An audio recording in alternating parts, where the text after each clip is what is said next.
پیش خدمت ہے شہرنامہ آواز۔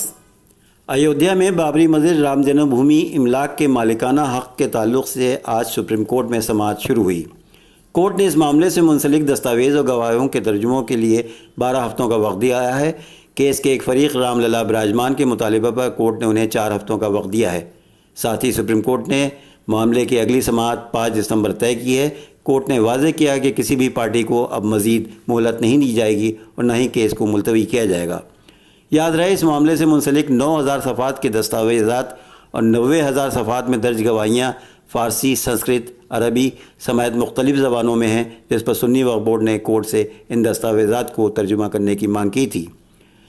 جمعے کو ہوئی سماعت میں یوپی حکومت کی طرف سے associate solicitor general Tushar Mehta نے سرکاری موقف پیش کرتے ہوئے کیس کی سماعت جلد مکمل کرنے کا مطالبہ کیا، جبکہ سنی وقف بورڈ نے اس پر اعتراض کیا کہ سنی وقف بورڈ کا کہنا تھا کہ بغیر مناسب عمل کے سماعت کی جا رہی ہے۔ دوسری طرف کیس میں ایک مدعی سبرامنیم سوامی نے متنازع مقام پر لوگوں کو عبادت کرنے کا حق دینے کا مطالبہ کیا ہے۔ اس پر سپریم کورٹ کی بینچ نے تمام دعوے داروں کو واضح کرنے کو کہا ہے کہ کس کی جانب سے کون فریق ہے، یہ بتایا جائے۔ اس پر سنی وقف بورڈ کی جانب سے پیروی کر رہے سینئر وکیل کپیل سبل نے کہا کہ اس معاملے میں کئی فریقین کا انتقال ہو چکا ہے، اس صورت میں ان کو تبدیل کرنے کی ضرورت ہے۔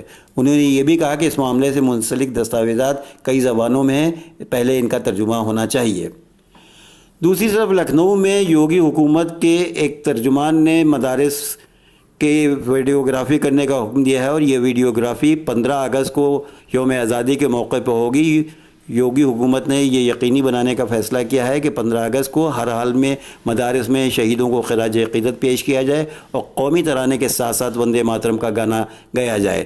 دراصل اتر پردیش مدرسہ کونسل بورڈ کی جانب سے 3 اگست کو ضلع اقلیتی افسر کو ایک خط بھیج کر ہدایت کی گئی کہ یوم آزادی ہر مدرسے پر صبح 8 بجے پرچم کشائی کے بعد قومی ترانہ گایا جائے اور ساتھ میں وندے ماترم بھی پڑھا جائے۔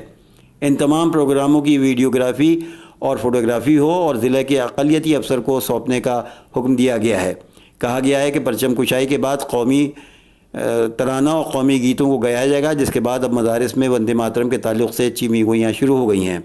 یوپی کی تاریخ میں ایسی پہلی بار ہو رہا ہے کہ جب مدرسہ بورڈ کی جانب سے خط لکھ کر یوم آزادی منانے کا حکم بھیجا گیا اور ساتھ ہی پہلی بار ویڈیوگرافی کے ذریعے مدارس پر نظر رکھی جائے گی۔